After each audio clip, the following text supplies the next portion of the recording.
વિદ્યાલયમાં પગ મૂક્યો ત્યારે મનમાં એક અવઢવ હતો કે અહીં મને ફાવશે, પરંતુ થોડા જ દિવસોમાં મારા એક પ્રશ્નનું સમાધાન થઈ ગયું. જોતજોતામાં 2 વર્ષ વીતી ગયા, એ ખબર જ ના પડી. આજે જ્યારે વિદ્યાલય સાથેના મારા સ્મરણોને વાગોળું ત્યારે વાતો તો ઘણી જ છે, પરંતુ તેમાંની કેટલીક બાબતો અહીં વ્યક્ત કરું છું. શાળામાં તો રોજ આવતા હતા, પરંતુ નિયમિતતા અહીં શીખવા મળી. પ્રાર્થના તો રોજ કરતા હતા, પરંતુ પ્રાર્થનાની તાકાતનો પરિચય અહીં મળ્યો. શ્રીમદ ભગવદ્ ગીતાના એક શ્લોકથી અમારા જીવનનું ઘડતર થયું છે. સ્ટેજ પર ઊભા રહીને સમાચાર, સુવિચાર અને જનરલ નોલેજના પ્રશ્નો અહીં બોલતા શીખ્યા. ગણિતના દાખલા જ નહીં, જીવનના કોયડાઓનો ઉકેલ મેળવતા શીખ્યા. રમતો તો રોજ રમતા હતા, પરંતુ રમતોનું જીવનમાં મહત્વ અહીં જાણવા મળ્યું. પાઠ્યપુસ્તકની કવિતાથી લઈને જીવનની કવિતા સુધી પહોંચ્યા. અહીં દેશ દુનિયા જ નહીં, બ્રહ્માંડની જાણકારી પ્રાપ્ત થઈ. કોમ્પ્યુટરના જ્ઞાનથી ટેકનોલોજીની દુનિયામાં પ્રવેશ કર્યો. આજે વિવિધ ક્ષેત્રોની બધી ઉજવણી અને વ્યક્તિ વિશેષના જ્ઞાનથી અમારું જ્ઞાન પાછું તૃપ્ત થાય છે. વિદ્યાલયમાંથી મળતા શૈક્ષણિક કેલેન્ડરમાંથી અમારે કઈ પ્રવૃત્તિમાં ભાગ લેવો તેનું અમે પૂર્વ આયોજન કરી શકતા હતા. તે મુજબ દરેક મહિને કોઈ એક શિક્ષક દ્વારા દરેક વિવિધ ક્ષેત્રોના મહાનુભાવોના વિચાર મંથનથી અમારું જ્ઞાન પાછું તૃપ્ત થાય છે. હવે અહીંથી વિદાય લેતા ગુરુજનોનો એ વાત્સલ્ય ભાવ, જ્ઞાનનો અવિરત વહેતો પ્રવાહ, ભૂલો માટે ક્યારેક મળતો ઠપકો, જીવનને ઉચ્ચ બનાવવાના વિચારો ને ઉચ્ચ સંસ્કારોના સિંચનને કાયમ માટે મિસ કરવાના છે. પરંતુ ઉચ્ચ શિક્ષણ અને ઉજ્જવળ ભવિષ્ય માટે આ સ્થાનને છોડીને જવું જ પડશે. ત્યારે એટલું કહું કે આ વિદ્યાલયનું સ્થાન હંમેશા દિલમાં રહેશે અને અંતમાં જ્યાં જ્યાં મિલન છે ત્યાં ત્યાં જુદાઈ છે. તોય વસમી લાગે આ વિદાય, પળમાં ભેળા તો પળમાં જુદાઈ છે. બસ હસ્તો. ધન્યવાદ. હવે ધોરણ 12 સાયન્સમાંથી પ્રજાપતિ ભૂમિબેન અહીં આવશે અને પોતાના અનુભવોને શેર કરશે. પ્રજાપતિ ભૂમિબેન.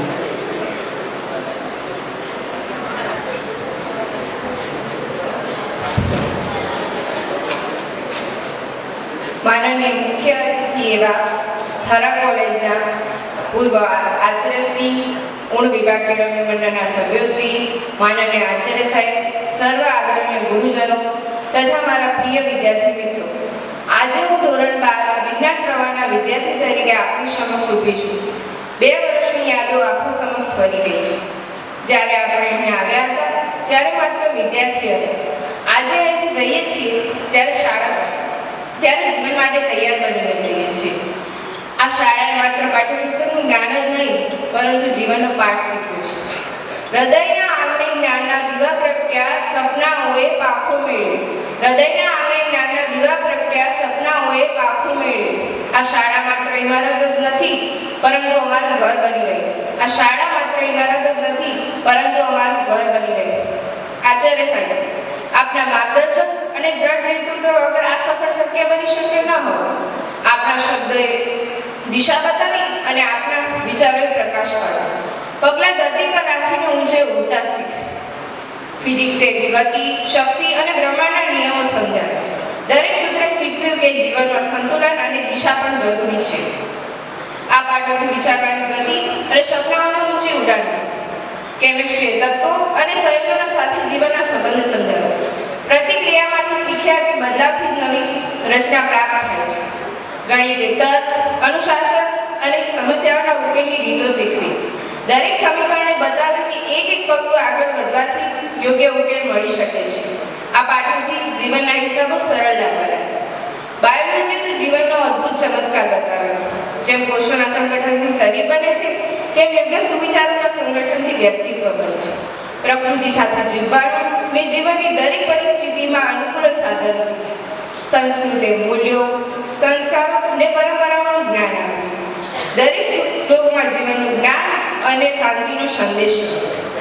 અંગ્રેજીએ વિશ્વ સાથે જોડાવાની નવી બારી ખોલી. સાથે સાથે અભિવ્યક્તિ અને આત્મવિશ્વાસ વધાર્યો. આ શાળાના ગુરુજનો અમારા ખરેખર સાચા અર્થમાં અમારા કેળવણગાર છે.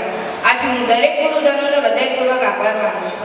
આજે આ મંચ પરથી ઉતરતા પહેલા હૃદયમાં ખાલીપણાની લાગણી છે.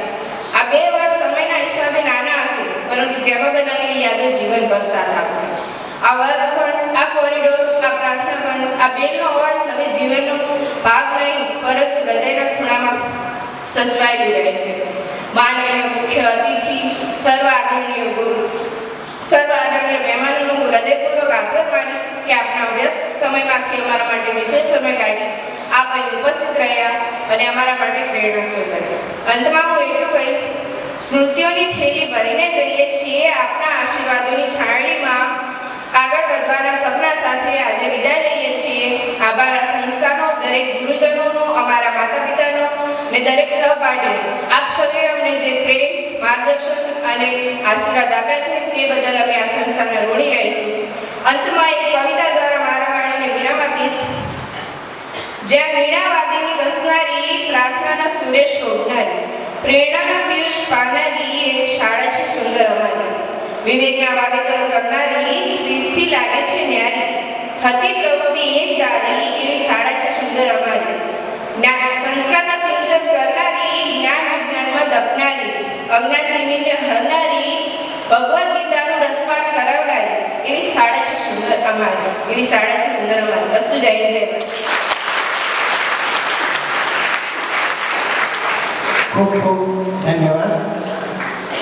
હવે જે વિદ્યાર્થીઓ અહીંયાથી વિદાય લઈને જઈ રહ્યા છે એમને શુભેચ્છા પાઠવવા માટે અમારી ધોરણ 11ની બહેન દેસાઈ દેવલ એ કંઈક કહેવા માગે છે, તો દેવલ અહીં આવશે અને શુભેચ્છા પાઠવશે.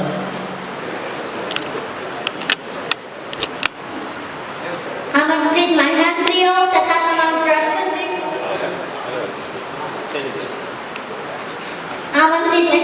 તથા તમામ ટ્રસ્ટશ્રીઓ, માનનીય આચાર્ય સાહેબ, વંદનીય ગુરુજીઓ તથા વિદાય લઈ રહેલ ધોરણ 10 અને 12ના વિદ્યાર્થી મિત્રો અને અહીં અભ્યાસ કરી રહેલ વિદ્યાર્થી મિત્રો, ભાઈઓ અને બહેનો, આજે ધોરણ 10 અને 12ના વિદ્યાર્થીઓ જીવનના એક મહત્વપૂર્ણ પડાવને પાર કરીને નવા સપનાઓ સાથે આગળ વધી રહ્યા છે. આ શુભ અવસર પર આપ સૌની વચ્ચે ઊભું રહેવું એ મારા માટે ગૌરવની વાત છે. આ સમારોહ પ્રેરણાદાયક બની રહ્યો છે.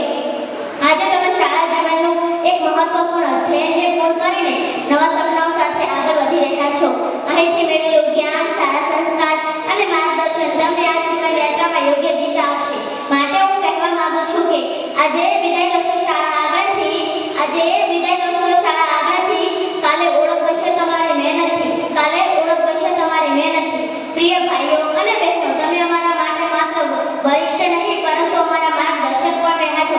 જેમ કે પ્રાર્થના મંદિરમાં શાંતિ કેવી રીતે જાળવવી, પોતાનું શરીર કેવી રીતે સ્વચ્છ રાખવું, શાળા પરિસરની સ્વચ્છતા જાળવવી, ગુરુજીઓનો આદર કરવો, સારામાં સારી તૈયારી કરીને ભવિષ્યને ઉજ્જવળ બનાવવું.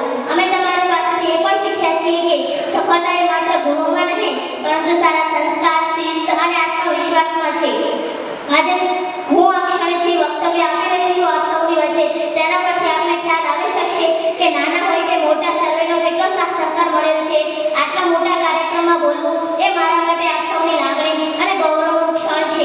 આજે તમે શાળાઓની સીમાઓ છોડીને નવા માર્ગ પર આગળ વધવા જઈ રહ્યા છો. અમને ખબર છે કે એ માર્ગ સરળ નહીં, પરંતુ અમને પૂરો વિશ્વાસ છે કે તમારી મહેનતથી, સકારાત્મક વિચારથી અને ગુરુજીઓના આશીર્વાદથી દરેક પડકારનો સામનો કરી શકશો. માટે હું કહેવા માંગુ છું કે સપનાઓ જો મોટા હોય તો ડરશો નહીં ક્યારેય. પરિશ્રમની વાંકે ઉડો, સફળતા મળશે જરૂરથી. આજે આપણે એવા વિદ્યાર્થીઓને વિદાય આપવા જઈ રહ્યા છીએ જેમણે આપણી શાળા માટે પોતાની મહેનતથી ગૌરવ અને સિદ્ધિઓ અપાવી છે.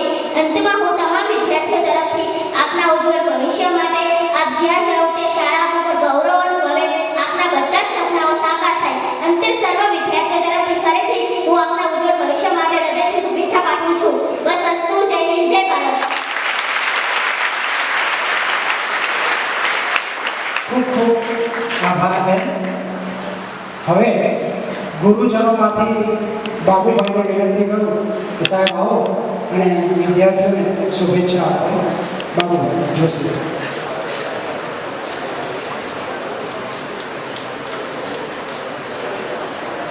આજના આ શુભેચ્છા સમારોહના મુખ્ય અધ્યક્ષ અને નક્ષિક જેમનામાં શિક્ષકત્વ એ ઝળકી રહ્યું છે એવા માન્ય ડૉક્ટર હેમરાજ સાહેબ,